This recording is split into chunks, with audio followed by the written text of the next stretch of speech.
لله رب العالمين حمدا كثيرا طيبا مباركا فيه كما يحبه ربنا ويرضاه. اللهم صل وسلم وبارك على عبدك ورسولك سيدنا محمد وعلى آله وصحبه ومن اهتدى بهداه.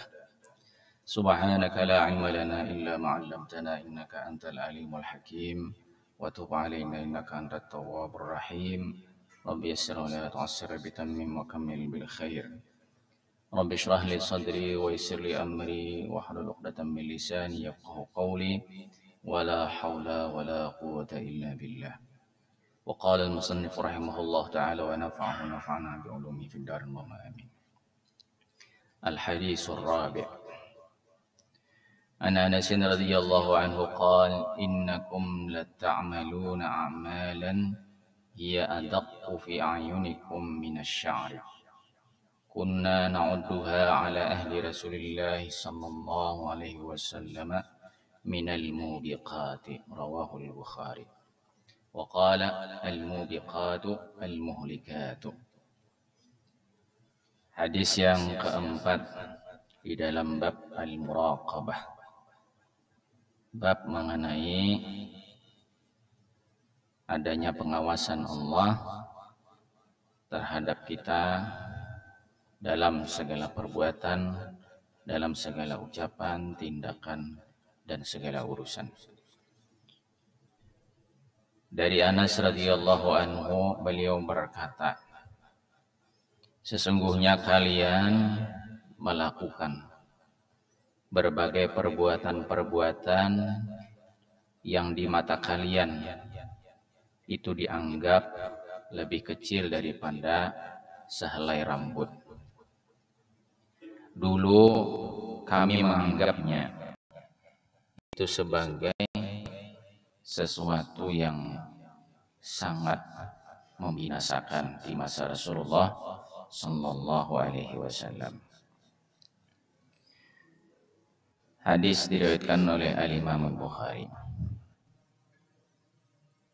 Di dalam riwayat ini memang tidak menyebutkan ya sabda Rasulullah sallallahu alaihi wasallam. Tetapi Sayyidina Anas radhiyallahu anhu ingin menyampaikan sesuatu yang berharga ya, kepada generasi sesudah para sahabat, termasuk buat kita hari ini yang kita berada pada generasi yang sudah ribuan tahun sesudah disampaikan riwayat ini oleh Sayyidina Anas radhiyallahu anhu. Sayyidina Anas radhiyallahu anhu ini adalah termasuk sigharus sahabah, generasi sahabat tetapi yang masih sangat muda belia. Jadi waktu Rasulullah meninggal dunia, beliau ini masih dianggap ya remaja lah, ya sahabat, namun di kalangan sahabat yang masih sangat muda sekali. Dan beliau termasuk di antara sahabat yang terakhir dari seluruh sahabat yang berkesempatan hidup usia bisa mencapai ratusan tahun. Sehingga beliau ini menemui banyak generasi sesudah sahabat, yaitu para tabi'in.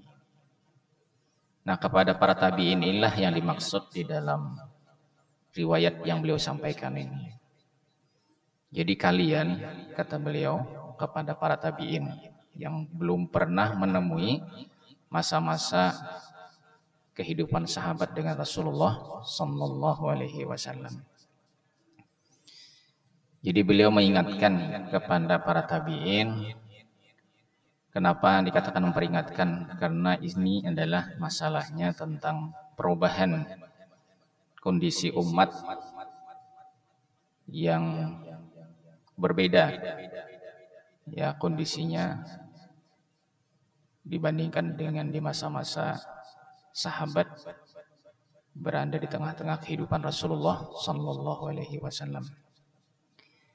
Kalian hari ini para tabi'in melakukan berbagai macam hal yang kalian anggap itu adalah lebih kecil daripada sehelai rambut.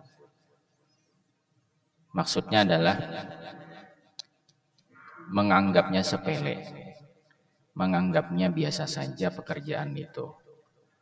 Padahal pekerjaan yang semacam itu di masa Rasulullah SAW, karena beliau hidup di masa Rasulullah SAW, itu kami menganggapnya bukan perkara sepele, tapi perkara yang muhlikat. Muhlikat itu artinya adalah sangat membinasakan, sangat merusak, sangat membahayakan. Jadi bukan saja bahaya, merusak, tapi sangat. Ya, sangat merusak, sangat membahayakan, sangat mengerikan. Tidak disebutkan apa yang dianggap oleh tabi'in itu sepele. Tapi beliau menyampaikan secara umum saja. Apa yang saat ini kalian anggap sepele itu di masa kami, para sahabat, ketika Rasulullah masih hidup, itu adalah satu hal yang sangat menakutkan sekali. Bukan hal yang biasa. Nah, jadi jamaah Allah, dari pernyataan Sayyidina Anas radhiyallahu anhu ini, nyatalah perbedaan kondisi dan keadaan umat, bagaimana cara mereka memandang sesuatu. Di masa Rasulullah ada satu perkara yang sangat ditakuti, tapi sesudah Rasulullah tiada, sahabat sudah mulai habis, diteruskan oleh generasi berikutnya tabi'in, itu tidak lagi mereka merasa takut menghadapi itu, dianggap satu hal yang biasa saja, dianggap hal yang sepele saja. Nah, perubahan ini jamaah Allah adalah perubahan yang sangat mendasar sekali dalam kehidupan umat Nabi Muhammad SAW.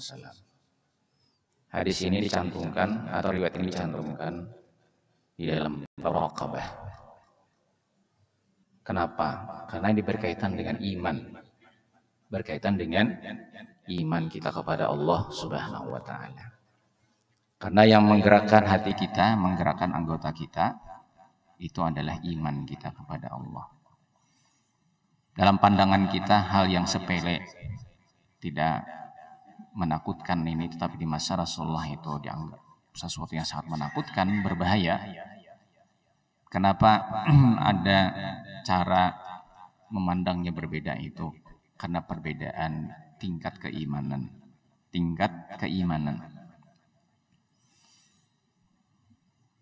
Itulah perbedaan dua generasi. Generasi sahabat itu rasa takutnya sangat tinggi kepada Allah. Tidak mudah menyepelekan sesuatu yang sifatnya tidak baik. Segala sesuatu yang tidak baik, walaupun itu kelihatannya sederhana ataupun kecil, namun mereka merasakannya sangat berbahaya, sangat menakutkan. Kenapa mereka bisa merasakan hal itu? Itu karena kedekatan mereka kepada Allah. Nah, kedekatan kepada Allah itu adalah mengenal Allah Subhanahu wa ta'ala. Sahabat itu seperti menyaksikan ya seluruh apa yang mereka ketahui tentang Allah, yang mereka yakini tentang Allah, seperti menyaksikan semuanya, seperti ada di hadapan mereka. Ketika Allah itu menyatakan murkanya, maka seperti di hadapan mereka lah kemurkaan itu, sehingga mereka tidak berani sedikit pun untuk melakukan hal yang tidak baik yang bisa mengundang murka Allah Subhanahu wa taala. Nah, itulah muraqabah. Jadi muraqabah itu tentu saja kuat dan lemahnya muraqabah sangat ditentukan oleh tingkat kuat dan lemahnya keimanan kepada Allah Subhanahu wa taala. Sementara keimanan yang disebut dengan kepercayaan ataupun membenarkan apa yang semua ada pada Allah Subhanahu wa taala, itu juga menyangkut tentang pengetahuan, sejauh mana pengetahuan kita kepada Allah Subhanahu wa taala. Di dalam hadis Rasulullah SAW menyampaikan, innal mu'mina yara dzunubahu ka'annahu tahtal jabali yakhafu an yaqa'a alaihi. Orang beriman itu Kalau dia melihat dosa atau perbuatan maksiat, perbuatan yang tidak baik ada di hadapannya, maka orang beriman itu, ya Nabi, adalah orang yang seolah-olah dia berada di bawah sebuah gunung. Gunung ada di atasnya, dia di bawah gunung itu. Dia memandang gunung itu takut sekali kalau gunung itu runtuh menimpa dirinya. Takutnya seperti itu. Ya. Kalau misalnya yang dekat dengan kita ini, masjid ini miring, misalnya hendak runtuh, kira-kira bagaimana rasa takut kita? Pasti kita akan lari menjauh dari tempat ini. Tidak mungkin kita tenang-tenang saja sambil memperhatikan, oh miring misalnya kan. Kenapa jadi miring lah? Enggak. Pasti kita akan cepat lari dari tempat ini. Karena kita tidak ingin berhadapan dengan bahaya di hadapan mata kita. Nah, jadi Nabi sudah menyampaikan hal itu dalam hadis beliau, orang beriman menyangkut iman, ya Rasulullah. Jadi orang yang betul-betul ada keimanannya kepada Allah dalam dirinya itu, dia melihat sesuatu yang tidak baik, sesuatu yang maksiat, yang dapat mengundang murka Allah Subhanahu wa taala. Maka itu sesuatu yang sangat membahayakan dirinya. Ya, sesuatu yang sangat dianggap membahayakan dirinya. Maka dia akan lari dari itu. Ya. Nabi mengumpamakannya seperti orang beriman duduk, dia sedang duduk, sementara di atasnya ini ada gunung yang siap ingin menghancurkan dirinya, membinasakan dirinya. Sementara Nabi melanjutkan, wa innal fajira, orang yang fajir itu pelaku yang suka berlaku maksiat, yang suka berlaku hal yang tidak baik. Ya, kita sebut penjahat misalnya, yang selalu berbuat jahat. Innal fajira yara dzunubahu, dia melihat di hadapannya perbuatan-perbuatan tersebut, kadzubabin yaqa'u ala anfihi, itu seperti seekor lalat hinggap di hidungnya. Dia cuma hanya mengibahkan tangannya untuk mengusir lalat itu. Atau tidak perlu dia mengibahkan tangannya, cukup menggelengkan kepalanya saja untuk mengusir lalat itu. Apa maksudnya? Jadi orang yang keimanannya rendah, ya, yang selalu suka berbuat maksiat, itu dia menganggap dosa itu hanya seperti seekor lalat hinggap di hidung, hal yang sepele.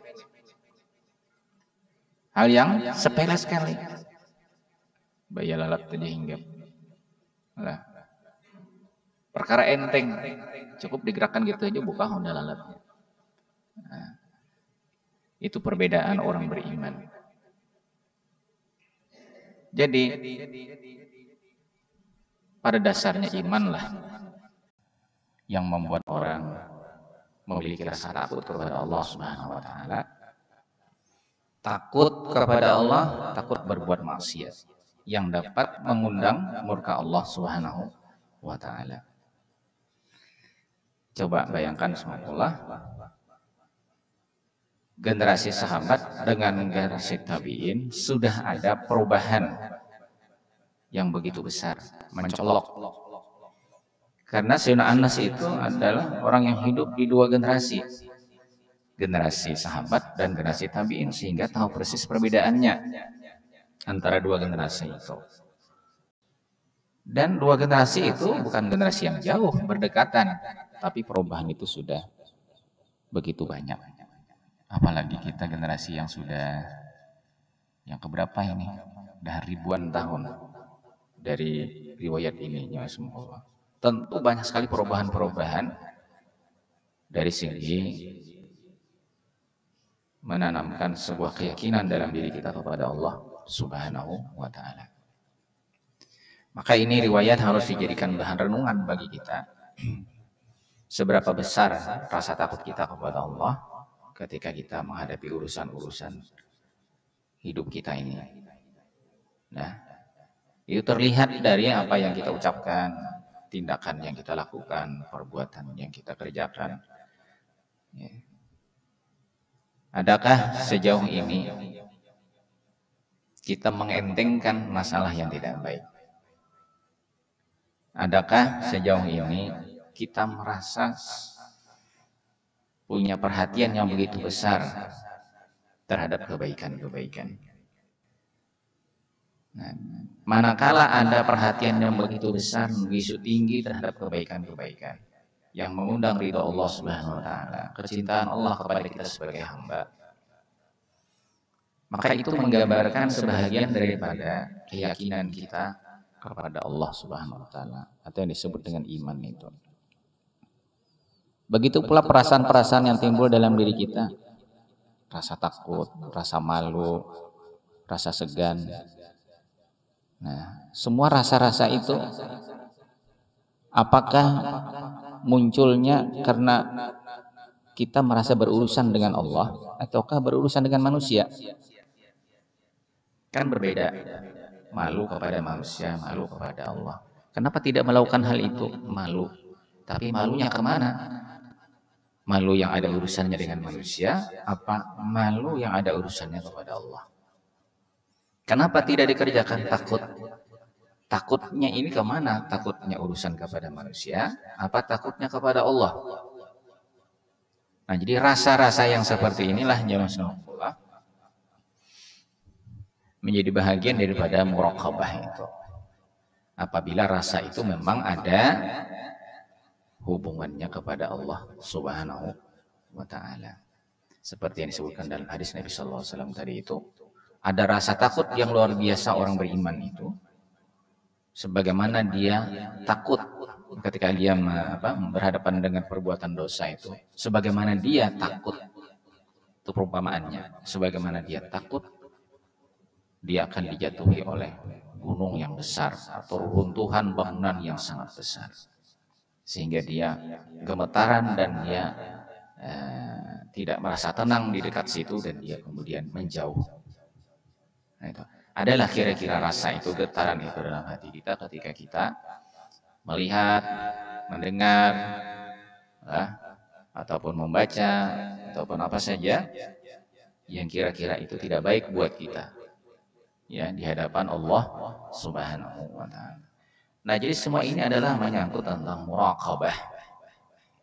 Ya, adanya satu rasa dalam diri kita bahwa kita diawasi oleh Allah Subhanahu wa taala dan kita merasa betul-betul mengenali ya Allah itu seperti apa sesungguhnya. Nah, jamaah rahimakumullah, Rasulullah SAW pernah menyampaikan bahwa nafsu itu ada 3. Ada namanya an-nafsul mutmainnah, ada namanya an-nafsu al-lawwamah, ya. Lalu ada an-nafsu al-ammarah.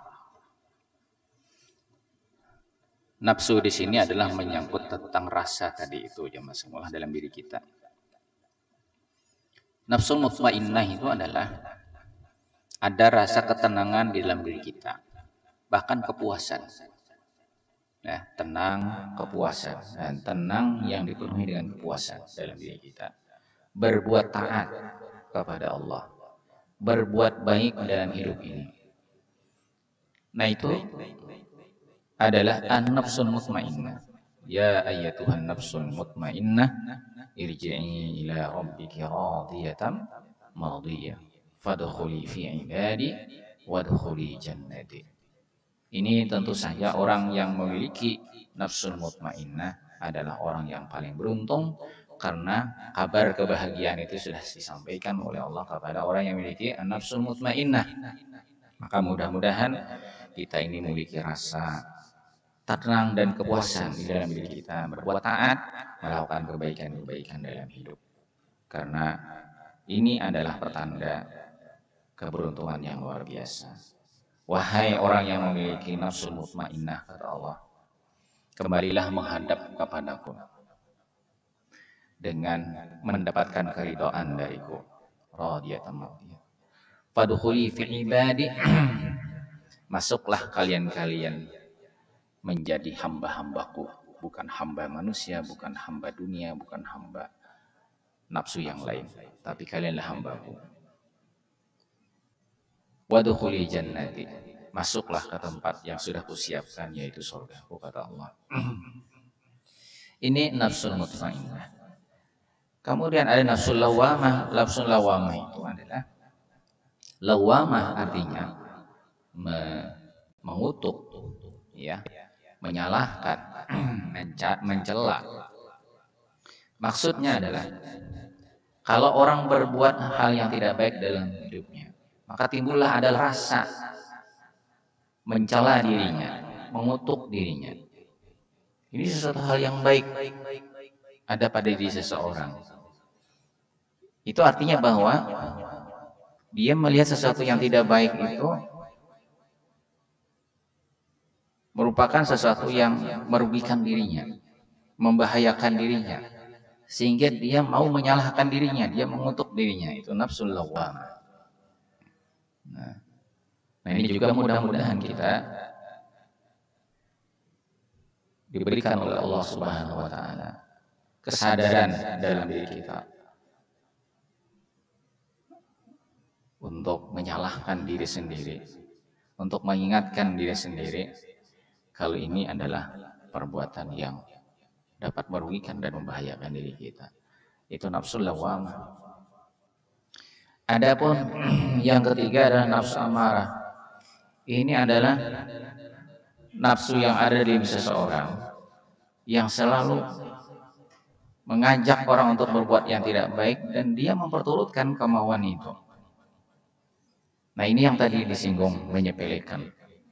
Ya, dianggap sesuatu hal yang tidak salah, padahal jelas-jelas itu adalah perbuatan yang tidak baik. Menganggap ini perkara gampang urusannya, belakangan kau aja ini, tinggal istighfar 3 kali selesai, misalnya itu. Ya, tinggal ya sedekah aja lah 5.000, 10.000, selesai ada urusannya, ini tertebuslah dosanya. Nah, menyepelekan seperti ini, ya masalah, adalah orang yang tidak memiliki rasa untuk menegur dirinya sehingga dia bisa menghentikan langkah nafsunya untuk berbuat yang tidak baik. Nafsul lawamah tadi tidak memiliki itu. Tidak ada rem, tidak ada kendali dalam dirinya yang bisa menghentikan ataupun menegur dirinya untuk jangan melakukan hal yang tidak baik itu. Nafsu apa itu? Nafsu amarah. Jamaah sekalian rahmatullah subhanahu wa ta'ala, apa yang disampaikan Rasulullah SAW itu terkait menyangkut ada rasa dalam diri kita. Keimanan kita itu menimbulkan rasa takut. Nah, kalau bahasa kita itu, bahasa orang kita di kampung itu, hati ada rasa bataguran. Hati ada rasa bataguran. Berarti ada unsur lawamah dalam diri seseorang itu, menegur nih, mengingatkan. Ada remnya masih, apa yang kita tuh masih makan lah remnya itu, ada blong.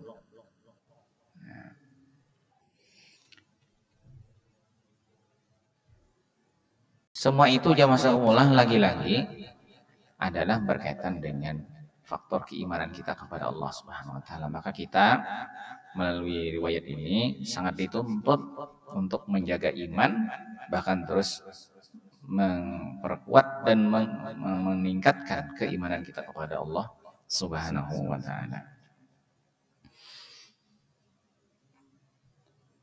Ini bisa kita coba dalam kehidupan sehari-hari. Adalah rasa bataguran di hati itu kalau misalnya kita melihat sesuatu yang dilarang oleh Allah, ataupun kita membaca sesuatu atau kita mendengar sesuatu yang dilarang oleh Subhanahu wa taala. Bila asa ada bataguran, nah coba ya kita perbaikilah keadaan kita itu. Nah, keadaan kita ini. Ada mungkin bataguran tapi lemah sekali. Lemah sekali. Nah, itu juga menyangkut soal sejauh mana kita mengenali Allah Subhanahu wa taala. Di dalam kesempatan lain ada juga sahabat itu yang berbicara kepada tabi'in mengatakan, kalian ini wahai generasi tabi'in, kami lihat dari segi beramal jauh lebih banyak daripada kami para sahabat ketika hidup bersama Rasulullah SAW. Tapi kami para sahabat itu jauh lebih zuhud daripada kalian. Nah, coba Rasulullah. Di zaman tabi'in itu kalau kita membaca sejarah kehidupan para tabi'in, kemudian kita baca juga kehidupan para sahabat, membandingkan antara keduanya, dilihat dari sudut amalan lah, itu para tabi'in itu hebat sekali dari segi amalan. Jadi kalau ada cerita-cerita yang sholatnya ratusan rakaat itu di masa-masa tabi'in, karena di masa sahabat. Langsung amalan-amalan nih. Nah, banyak itu malah justru di generasi tabi'in. Cuma apa yang para sahabat mengatakan, kalian luar biasa kalau soal beramal besar, banyak itu amalannya. Tapi kalian kurang zuhud dibandingkan para sahabat. Sahabat itu lebih zuhud. Zuhud itu adalah mengecilkan urusan dunia, lebih mengedepankan mementingkan urusan akhirat. Zuhud itu ada pada setiap aktivitas kita. Kadang hanya zuhud itu melulu tentang urusan harta benda dunia, enggak lah. Pokoknya manakala antara kepentingan dunia dan kepentingan akhirat terjadi saling tarik menarik, mana yang lebih diutamakan, disitulah akan kelihatan kezuhudan orang kepada dunia. Termasuk dalam hal ibadah. Kalau orang ibadah ya didorong oleh ada rasa riya, maka dia tidak zuhud dalam beribadah. Kenapa? Karena riya itu kepentingan dunia. Kalau orang sedekah ada motif tertentu yang berbau keduniaan, ya, ingin cari popularitas, ingin cari nama, ingin cari apalah misalnya itu kan, maka dia tidak zuhud dalam cara bersedekahnya. Biarpun banyak sedekahnya, tapi nilainya di mata Allah Subhanahu Wa Taala itu kecil, bahkan bisa nihil. Ya Masya. Jadi bukan faktor banyaknya, tetapi kualitas sebuah ibadah di hadapan Allah Subhanahu Wa Taala itulah yang menentukan besar kecilnya nilai sebuah ibadah di hadapan Allah Subhanahu Wa Taala. Jadi kehidupan para sahabat itu jamaah sekalian adalah kewaraan, kezuhudan, rasa takut kepada Allah, itu semua kembali kepada bentuk keimanan mereka yang sempurna, kalau boleh kita katakan begitu. Ya, keimanan itu bisa dari waktu ke waktu memudar, ya kan, melemah dan sebagainya. Itulah yang dikatakan oleh para ulama bahwa iman itu bisa bertambah, bisa berkurang. Ya, yazid wa yanqus. Nah, cuma itulah jangan salah, kalau kita betul-betul seperti itulah perbedaan antara dua zaman itu yang berdekatan. Nah, itu juga jadi pelajaran buat zaman kita yang jauh tidak berdekatan ini. Masalah-masalah iman itu masalah yang paling serius dalam kehidupan kita, Masya. Nah, karena itu jamaah Allah, semakin banyak kita membaca tentang kehidupan antara dua generasi itu, kita semakin bisa mengenal posisi kita juga yang jauh dari dua generasi itu. Itu tadi ada dua contoh bagaimana sahabat itu membandingkan generasi mereka dengan generasi para tabi'in. Banyak orang kaya di kalangan sahabat itu lah, tetapi jamaah semula mereka tetap berlaku zuhud terhadap kekayaan mereka itu. Nah, karena mereka memang hidup selalu meniru panduan dari Rasulullah Sallallahu Alaihi Wasallam.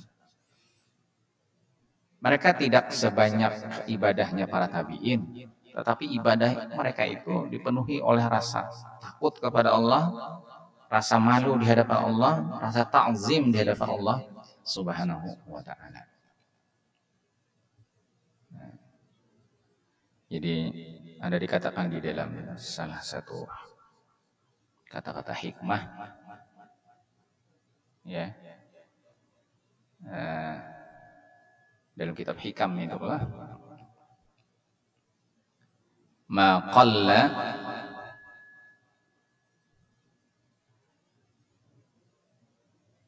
qalla amalun minaz zahidi.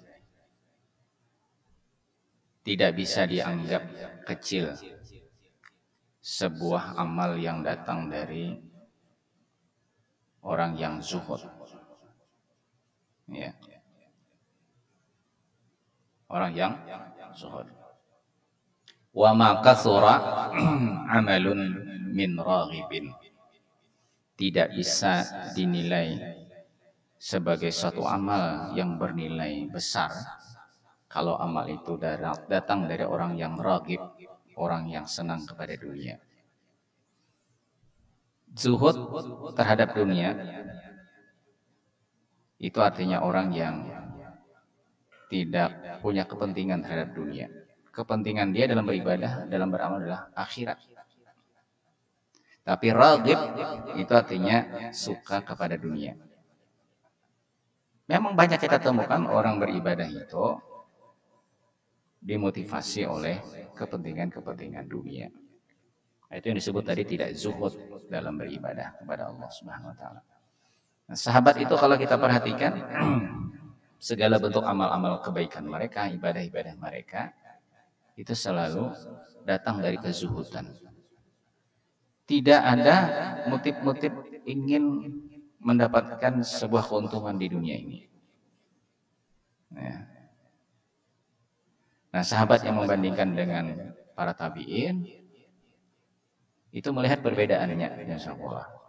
Nah, jadi mudah-mudahan itu juga bisa jadi bahan renungan buat kita. Apakah juga dari sekian banyak amal-amal yang kita lakukan itu berangkat dari kezuhudan kita kepada dunia ini, ataukah semangat kita beribadah, beramal itu karena ada rasa suka kepada dunia ini. Nah, itu juga menjadi ukuran-ukuran di dalam kita menilai ibadah-ibadah kita di depan Allah Subhanahu wa taala. Jadi kalau orang ikhlas dalam beribadah itu menandakan bahwa yang diharapkannya adalah di akhirat, bukan di dunia. Tapi yang jauh dari keikhlasan karena ujub, karena riya, karena sombong, karena sum'ah, itu dunia. Semua dulu adalah urusan dunia. Jadi dia menggunakan sarana ibadah untuk meraih kepentingan-kepentingan pribadinya di dunia. Itu berarti tidak zuhud terhadap dunia. Itu yang dimaksud dengan zuhud dalam beribadah. Itu perbedaan yang sudah pernah disampaikan oleh sahabat juga kepada tabi'in. Nah, demikian muraqabah. Jadi semua itu adalah bagian daripada muraqabah sebagaimana disampaikan oleh Sayyidina Anas radhiyallahu anhu. Demikian jam sekolah untuk pengajian kita. Riwayat yang keempat ini, untuk kemudian insyaallah pada riwayat-riwayat yang berikutnya masih dalam masalah muraqabah. Wallahu a'lam bishawab. Sallallahu alaihi wasallam. Alhamdulillah. Fatihah. A'udzubillahi minasyaitonir rajim. Bismillahirrahmanirrahim. Alhamdulillahirabbil alamin arrahmanir rahim maliki yaumiddin. Iyyaka na'budu wa iyyaka nasta'in. Shiratal mustaqim. Shiratal ladzina an'amta 'alaihim ghairil maghdubi 'alaihim waladdallin. Bismillahirrahmanirrahim. Alhamdulillahirabbil alamin. Allahumma shalli wa sallim